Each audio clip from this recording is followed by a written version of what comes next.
Hey girlies, welcome back to another episode. As freelancers, our income can fluctuate a lot. And we know that some of our listeners also deal with fluctuating income. And it's not always easy. So much budgeting and personal finance advice revolves around this idea that you earn the same amount of money every single month.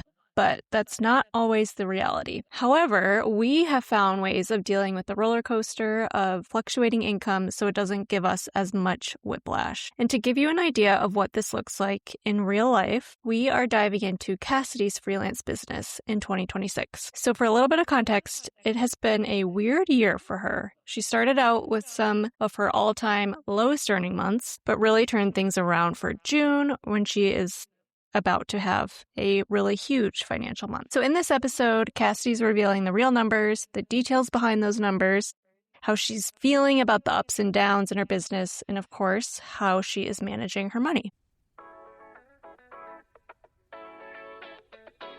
Welcome to The Finance Girlies, a podcast for millennial and Gen Z women who are curious about money but have never quite felt at home in traditional finance spaces. We are Emily Backdorf and Cassidy Horton, podcast hosts, longtime friends, and finance writers for brands like AOL and Yahoo Finance. Rather than giving you prescriptive advice, we talk about money the way friends actually do, with stories, questions, and a lot of figuring it out in real time. Okay, Cassidy, to kick us off, your income was quite low for you earlier this year, and you had one of your lowest earning months in years. However, this month is shaping up to be huge, so what exactly happened? Yeah, so for a little bit of context, I feel like the first half of this year, income-wise, has just been really slow, and I have chalked it up to a lot of our clients are still fiddling around with AI. Clients just aren't willing to pay what they used to pay. Seems like the work's dried up a little bit. Like that has been my mindset for a while. And you and I both have been freelancing long enough to also know that these income dips are very normal. And so I'm usually not that scared off by them or worried about them when they happen. So I feel like for the past 6 or so months especially, I've just been like, things are really slow. They'll turn around eventually. And then fast forward 5 or 6 months, and it seemed like every single month my income was just like a little bit lower than it was the month before and a little bit lower than it was the month before. And so in April specifically of this year, I made exactly $3,000, and that was the lowest income earning month I'd had since I started freelancing in 2019. So Wow. That was kind of a wake-up call for me to be like, how long are we going to just passively be like, the industry as a whole is just slow, work will pick up eventually, you know? And I had already started to have these thoughts a few months ago, and then you and I recorded an episode with Arden Missile, which is episode number 74. And she was, that's a great episode. Highly recommend listening to it. But she talked a lot about mindset and just like believing that like the business that you want is out there and that you can create it and that like it's possible and things like that. And I mentioned to her toward the end of that episode that my freelance business had been really slow and that I felt like I'd been mentally writing it off because I just was telling myself companies weren't hiring freelancers and willing to pay them a good rate. And she kind of pushed back on that. And that was kind of the light bulb switch that I needed to be like, maybe I should just start pitching clients again and see what happens, which at this point, my freelance business, I feel like I get a lot of clients by word of mouth. You know, I will have an editor that I love and work very closely with for a company. Maybe they'll leave to take on another job or they'll get laid off and eventually become an editor somewhere else. And then they'll reach back out to me and be like, hey, we need freelance writers. Do you have the capacity for another client? And that's how I've built my freelance business over the past few years, especially, which is like a very privileged thing to be able to say. And also it's very passive. And so it's been years, I feel like, since I have actively pitched clients in the name of growing my freelance business. But after that episode with Arden, I was like, let's just do some experimenting in May. Let's pick a week and let's just make a list of like maybe every old client you've ever had that you would like to work with again, like reach out to other freelance writers that you know, editors that you've had in the past. Like, let's just see if we can drum up anything. And I made a spreadsheet and I pretty much reached out to people the best way I knew to contact them. If I had their email address, I sent them an email. if we were connections on LinkedIn, I sent them a LinkedIn message. I did cold pitch a few companies. And then I think the thing that ultimately ended up helping me the most is I just posted on my LinkedIn and I was like, hey, this is pretty vulnerable, but like I'm down to just a client or so. And I'm needing to drum up more work. So like if you are looking for a freelance writer, I'm available. And it was so sweet. I had so many of my old editors be like, I can vouch for Cassidy. Like her work is incredible. But from that, I had a few people reach out to me and be like, hey, I saw your post. I'm actually looking for a writer for this specific thing. And so actually the biggest client that I ended up getting for June, I have yet to know if this will be a long-term client or not. It could just be a June project where we're too soon into the month to tell, but this client alone is making up like over 50% of the income that I'm making this month, which feels huge. So truly, I went from having like super low income earning months this year for what feels like low to me historically to a really great month. I'm projected to earn this month like just over $17,000. And that is truly just from warm pitching and getting back out there. Yeah. I mean, that, as you pointed out earlier when we were chatting, like that's more than you made in Q1 alone. Is that right? Mm-hmm. Yeah, so that's wild. The other thing I thought when you were talking at the beginning about how just like you were kind of just like, this is what the industry's like. It's just a slow time. I mean, I have been guilty of that too. And I was thinking back to when we were at FinCon, the conference for financial creators in September of 2025. And the vibe among freelancers was so down. Mm-hmm. And I wonder if that had anything to do with us just being like, things are bad right now. We'll just ride it out, you know? I know, because you and I also left that roundtable feeling a little grateful that we still had like a client or two. And so many people were like, I haven't had any work in forever. And so I think you're totally right that I was like, well, I guess things are pretty good. Right. All things considered. Right. But yeah, it just goes to show like, you know, that doesn't have to be your reality. Yeah, back to those low months. How did this feel and what was going through your head when you saw that, for instance, $3,000? The $3,000 month was shocking, like not in a good way. I was like, wow. And truthfully, I believe that on paper, like if, let's see, I had that $3,000 month in April. I think technically $500 of that was an assignment that was due like May 1st, but I was like, I'm counting it for April. So really, I'm like, did I make $2,500 in April? Who's to say? But I was like, we cannot keep doing this forever. I'm very grateful. Emily and I have talked a bunch before about the importance of having a cash cushion in your budget. So I have both a cash cushion in my freelance like business checking account, and then I also have an emergency fund like in my personal savings account. And I did reach a point where I was pulling a little bit, you know, like maybe my income was enough to cover my rent, but I was still pulling from those funds a little bit to continue to pay myself a consistent income, which is fine. That is what the money is there for. And also, whenever you're seeing money that you've been saving go down, it just does something to you psychologically where you're like, I don't like this personally. I think another thing that I know to be true about myself and am trying to constantly push back on and rewrite is the fact that I do find so much of my identity in working and in being able to provide like a quote unquote good income for myself. And I think that I can very easily trace this back to my childhood.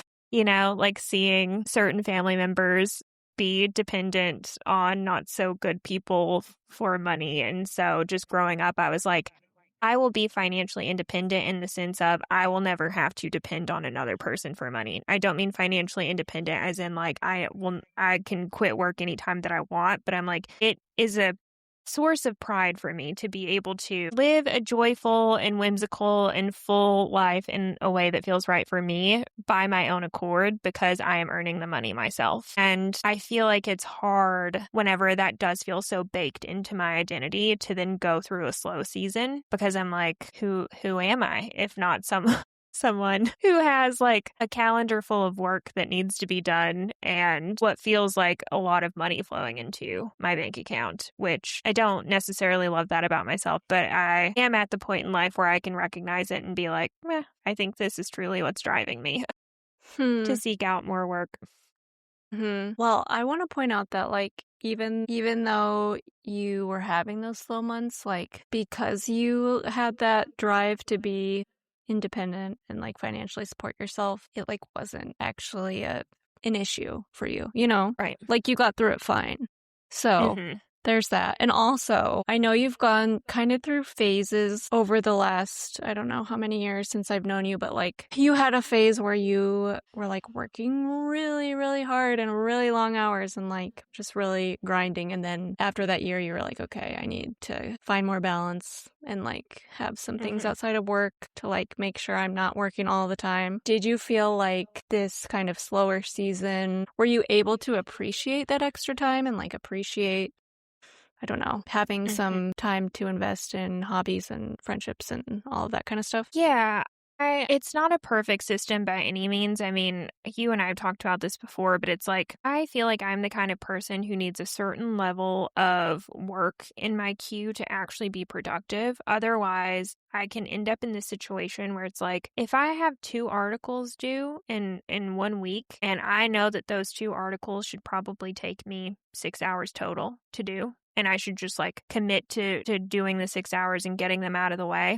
If I know that I technically have a full week, I will start them, but not really be paying attention, right? It's like you fill the time that you have. And so I think in that regard, there were some weeks where I was like, I should feel like I have a break and I should be enjoying this. And also, I just keep thinking about how you really need to start those articles that are due. Like you really need to actually make good progress on them. You know, like you find yourself in those types of situations. But I do think by and large, even despite those moments, which I think those moments are kind of normal, I look back on that time and I'm very grateful. Like I did a lot of co-working with friends in person. And I accomplished a lot of our like kind of long-term podcast goals during this season. Like we totally revamped our website, like adjusted our marketing strategies and like who we're pitching, and we've got to interview a lot of guests. And so I also, spoiler alert, started a part-time job during this period, which I will talk about later. But had I not been in a slow season, like I probably wouldn't have sought out this like very fulfilling part-time job that I now have too. So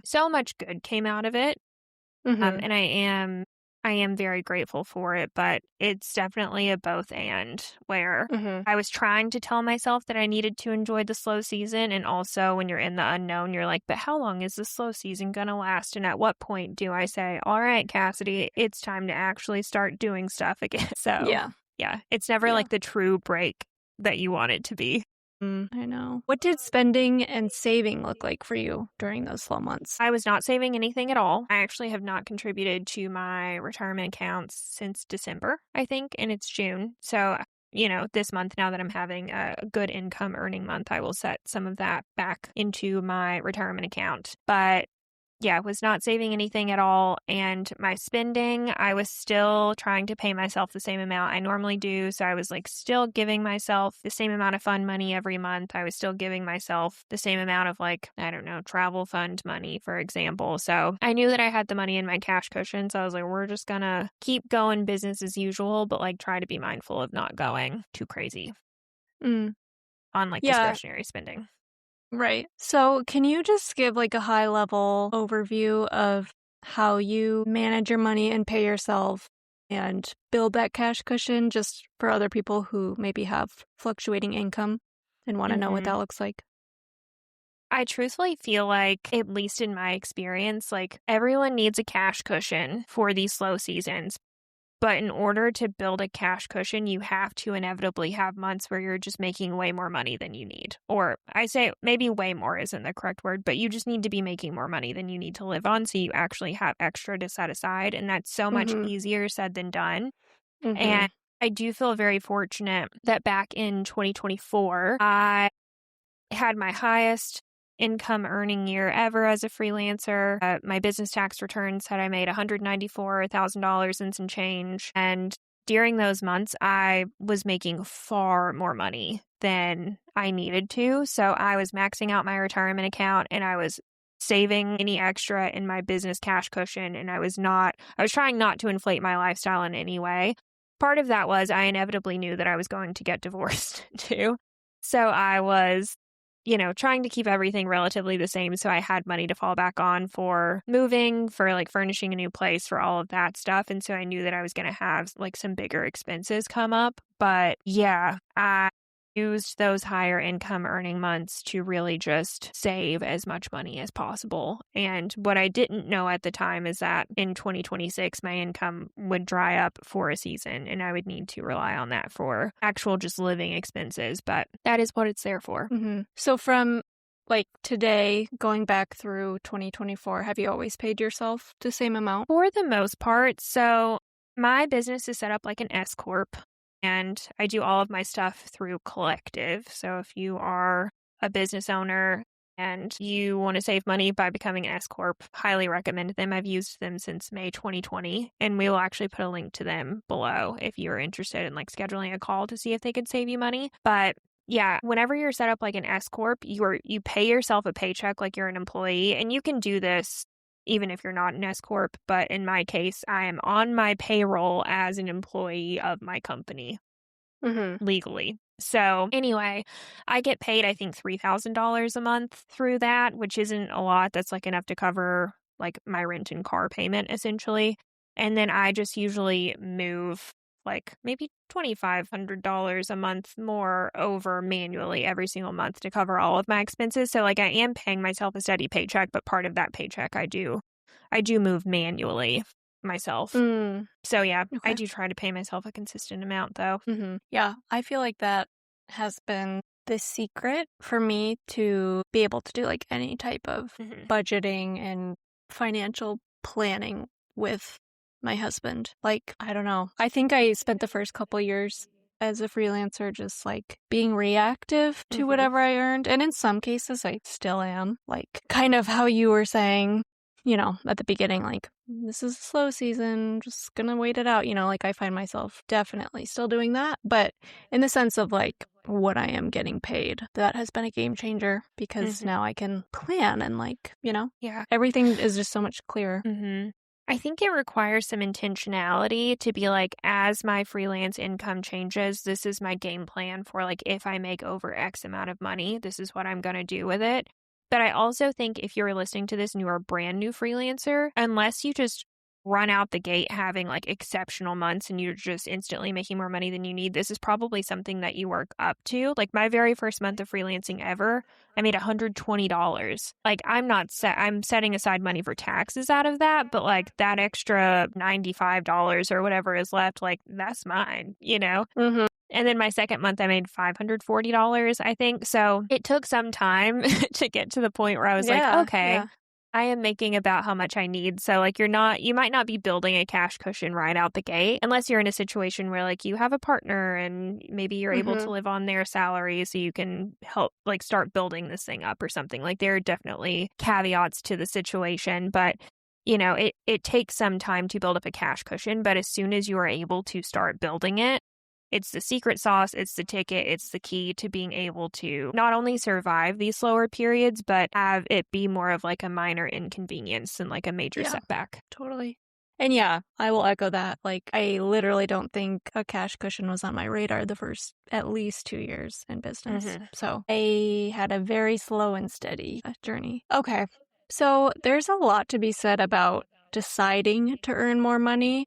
And kind of the reality that we have this freedom with the right mindset that is key as freelancers. So I guess you kind of already covered this a little bit, but in case you have anything else to add, what made you decide to earn more? And then on top of that, how did it feel when you actually saw the results and you saw like that work starting to pile up? Yeah, I think the main driver for me finally deciding to go out and try to find more work was simply that I didn't want to keep pulling from my cash cushions forever. And also I was reaching the point where it's like, for example, my sister wants the two of us to go on a cruise next year and we were looking up how much it would cost. And I was like, this is next year. It's like a full 10 months away. So I'm going to trust that future me will have this figured out. And also, I would like to be earning enough money right now to be like, oh, yeah, that's something I can definitely save up for between now and then. Like, I'm not worried about that, you know? So like that was a very small thing. Also just not being able to save for retirement at the moment, you know, and like I would ideally like to be putting a little something toward there, which you and I have talked about this. And if you're interested, this could be another potential podcast episode. So if you are listening to this and you're interested, let us know. But I'm technically Coast FI, which means I have saved enough money in my retirement accounts to where if I never saved another penny, I would have enough money to fund a good retirement by the time I turn traditional retirement age, like 65 or 67. But there's still a part of me that's like, I want to continue to save for retirement though, in case I want to retire early. And early could be like age 50. I'm only 32, but I still want to work toward giving myself that option if I want it. So there's also, you know, the part of me that still wants to be able to save. It's also very important to me. Like, I just have so many other goals. Like, I feel so passionately about being able to ruthlessly support my friends who are going through difficult times. And I feel like I don't feel like I can do that if I'm pulling from my savings to cover my own living expenses, you know? Like, I just had a friend the other day. She like didn't feel very safe in the apartment where she's living right now, and she hasn't felt very safe there for a few weeks. And you know, like I in my gut want to be like, I will pay for you to live in an Airbnb like for a month just so your like nervous system can self-regulate, you know. Yeah. But I did end up offering to buy her a hotel for a night or two, you know, so like I was still able to make it work in some way, but I have desires like that. Like if someone I love is going through a hard time, I want to be able to financially help them. That feels like one of my signs that I'm living like a big, audacious life that feels fulfilling to me. And, you know, like that was another reason why I'm like, I want to earn money so I can do more things like this without being like, well, can I actually, am I going to put myself in a bad financial situation if I do? And so it was just like a bunch of little things like that. I will also say that like as the work has piled back up, my old stress has bubbled back up. And I think that one thing that I really struggle with is knowing when to say no and like when enough is enough. And I'm actually interested to have this discussion with you. So I will ask you a question in just a moment, but just for more context, I keep in my spreadsheet a running list of how much money I've made every single month, and then it's averaged at the bottom. So usually what I do at the beginning of the year is I will say, my goal is to make X amount of money. And I'll just throw out my goal for this year was $115,000. I was like, that is an income goal that I feel good about. And so then in my spreadsheet, I have like, this is your current average. Like out of all of the income you've earned so far this year, this is what that's currently averaging out to be per month. If you want to hit your target of making $115,000 at the end of this year, this is what your monthly average needs to be. And then I have another thing that's like, based on what your current monthly average is, this is actually how much you're projected to make. So I have all of those math calculations going on. And I think what happens to me is like, I feel the urge to play catch up. So even though I have technically funded these slow months and I've gotten by and I should be like, you know what, I'm not in debt because of them, I should just be able to write them off as like, I survived. This is a new month. Like, this is how we're doing. I think because I see all of these projections, I'm like, dang, if I want to end this year making $115,000, I've got to scoot it. Like, I need work. And I'm trying to push back on that and question that. So my question for you is, do you also feel this urge after a slow season, or do you just are you able to compartmentalize and see, like, this is how much I want to earn in a high month. I'm not really willing to go over this to protect my own work-life balance. Like, what is your strategy? Because my strategy is just to say yes to everything and pile it on and be stressed and be like, we'll figure it all out. We'll work weekends. We're making money. Oh my gosh. Okay. I have a lot of thoughts. One is, I was actually just thinking about this the other day, and I feel like I made a mental note actually to tell you, and now I'm thinking of it again. So this is perfect. I was thinking that every year in my business, I've made more than the year before. Sometimes not by much, but every year a little bit more. And at the rate this year is going, that's not going to happen this year. And I think it being June right now, I think it's 100% possible that will change. I think I tend to be optimistic in that way. But I was thinking, like, okay, what if it doesn't? What if this year I do earn less than in previous year or 2 years or whatever? I think I would be disappointed. Like, Yeah. I am maybe a little hard on myself. Mhm. So I definitely feel that a little bit for sure. That would be, I don't know, kind of a tough pill to swallow. Yeah. At the same time, I think about what we're building with this podcast and like all of the work we've done with that and all of like, the days I've been able to take off and like spend with family or visit friends and just like enjoy life in our new town and all of these things that I wouldn't put a price tag on, Mhm. And I am just, I don't know. Sometimes this bothers me about myself. And I know you see it as a benefit, but Mhm. sometimes it feels like a glitch. Is like, I would love to just be able to say like, okay, this is what needs to happen. We're doing it. But I get to a point where I'm like, I'm not willing to sacrifice a certain amount. I'm not willing to like stress myself out a certain amount. I don't know if that's like something I developed like during the pandemic of like just feeling borderline anxious all the time, but I don't seem to be able to like pass a certain threshold willingly, if that makes sense. Mhm. Yeah. It's in the words of our friend Kristen, it's your fatal flaw superpower. It's like the thing that you're so good Yeah. at that it can be to your detriment sometimes. Yeah.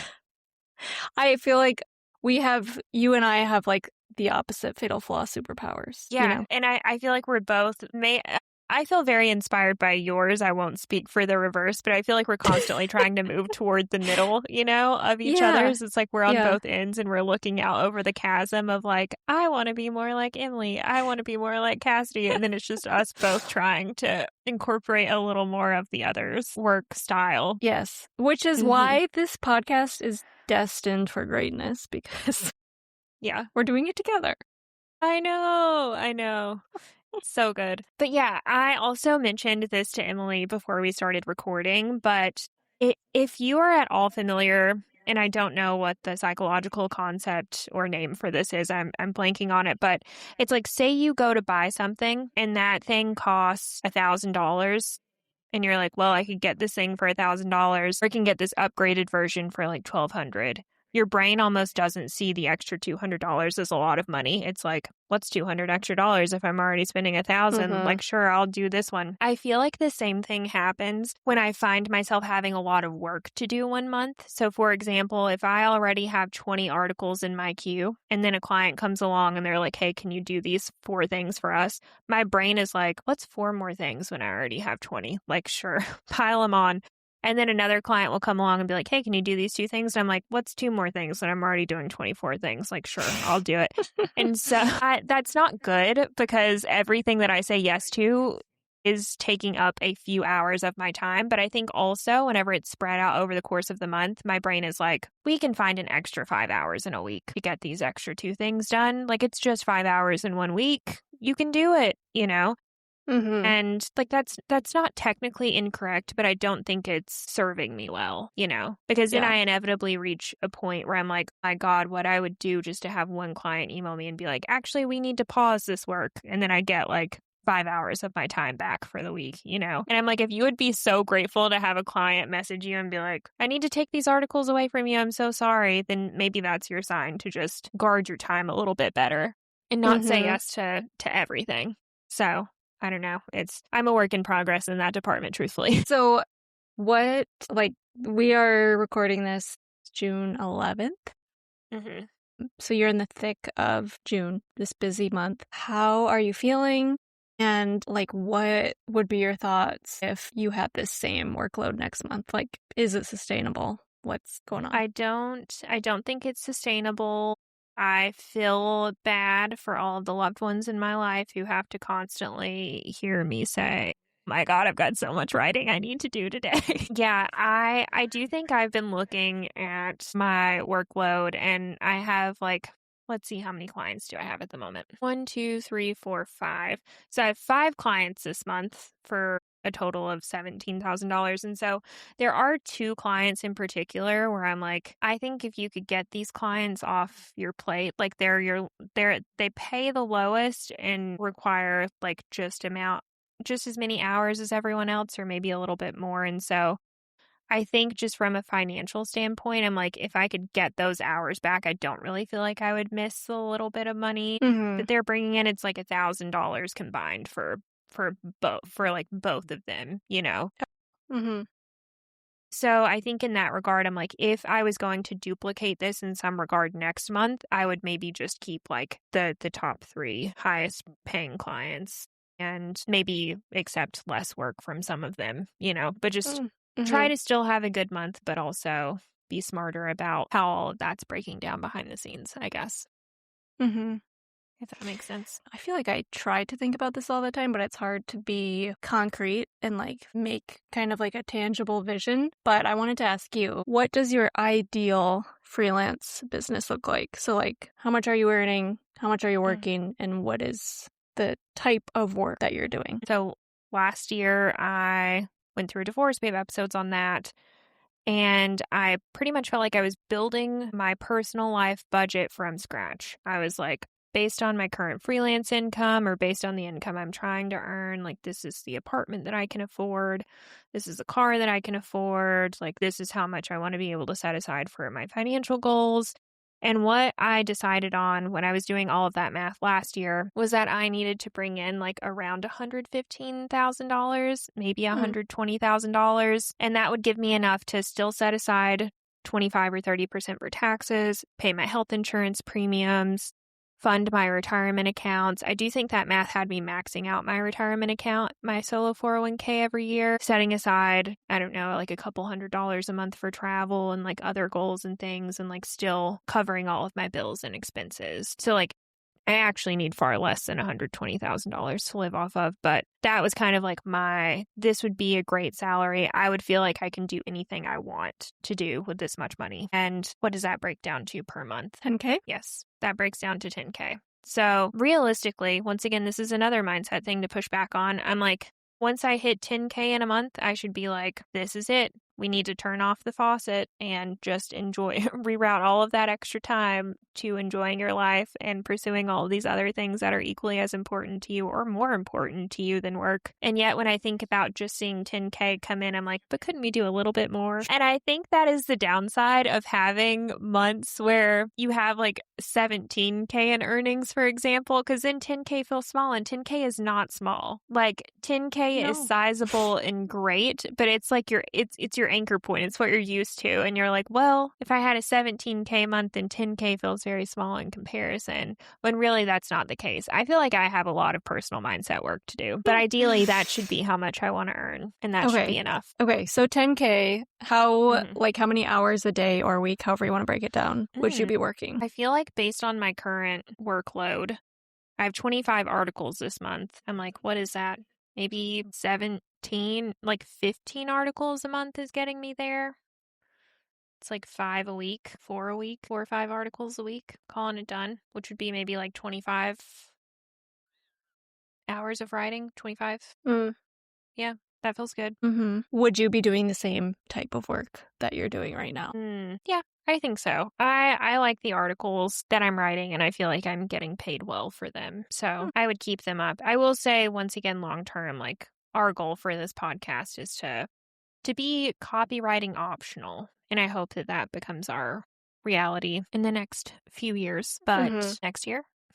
This year? Okay. And to wrap us up, what are your biggest takeaways from running your business this year so far? And these don't need to be like big, tidy lessons or profound thoughts. Just casually, what are your biggest takeaways? Yeah, I've got a few just thoughts that have filtered through my brain this year, especially over the past few weeks. And I think the first one is, if you're out there and you're also like, freelance writing feels like a dying industry, it feels dead. I don't know if there is any truth to that, but also reaching out to your network can still pay off. So like, the industry might be going through changes, but that doesn't mean that work isn't out there. And I've thought throughout this month quite frequently at something we've heard Sarah Turner say, which she is our copywriting mentor. And early on, I don't know if you remember this, like when we were building our freelance businesses and someone would inevitably ask, like, there's so many finance copywriters out there. Like, isn't it oversaturated? Like, isn't there far too many people in this industry already? And she would say something to the effect of, like, you just need 5 to 10 clients. Like, there is enough work for everyone out there, and you don't need the entire industry to want to work with you. You just need 5 to 10 clients who are willing to pay you well. And given the fact that there are thousands upon thousands of potential clients out there in this one niche, like, your odds of earning money are good, you know? And I think that also applies to this industry. It's like, by and large, are there crazy shifts happening? Sure. And also, I am convinced after doing this experiment that you can find some clients who are willing to pay you what you need to, like, cover your living expenses or to earn as much money as you want to be earning. So I think that's the first one. I also think we've had proof of this time and time before, but you can truly go from having the worst month that you have had in a long time to having one of the best months you have had in a long time. And freelancing is just truly unpredictable like that. Can it be a little addicting? I think so. I think so. It's like just an emotional whiplash roller coaster, but here we are and we're riding it. And I think after us being in it for so many years, I'm like, woo, we're going up. And will we go down next month? I don't know. Stay tuned. But yeah, I don't know. It's like it's not a reflection of you in any way. I think it's just the nature of freelancing, truly. But all of that said, my other thought is that it makes me so happy to have a cash cushion to lean on in slower months. And once again, if you don't have one, try to build one at a pace that feels reasonable for you when you can, because it will truly turn like a panicky, I don't know how I'm going to pay my bills kind of situation into a like, wow, it sucks to not really be earning that much money, but thankfully I can still like cover my bills, cover my expenses, keep on business as usual in my personal life. So that feels really good. Yeah, those are all really good takeaways. And yeah, I feel like in freelancing, you kind of learn the same lessons over and over. You do. And every truly. time they get a little more clear, like, oh yeah, we've been here before. This is something worth remembering. If you're listening to this and you are a freelancer, I mentioned Collective earlier. Truly love them. They do my bookkeeping. They do my taxes. They help me save money on taxes, which feels important. They tell me how much I need to pay in quarterly estimated taxes, all the things, well worth the money. If you are at all interested in looking into them, links in the show notes below. Love ya. Bye. That's a wrap on another episode of the Finance Girlies podcast. Nothing in this episode is meant to be taken as financial advice. Please do your own research and talk to a professional if you need advice. If you liked this episode, consider leaving a review. Better yet, send the show to a friend who might enjoy it too. Love ya. Bye. Nailed it.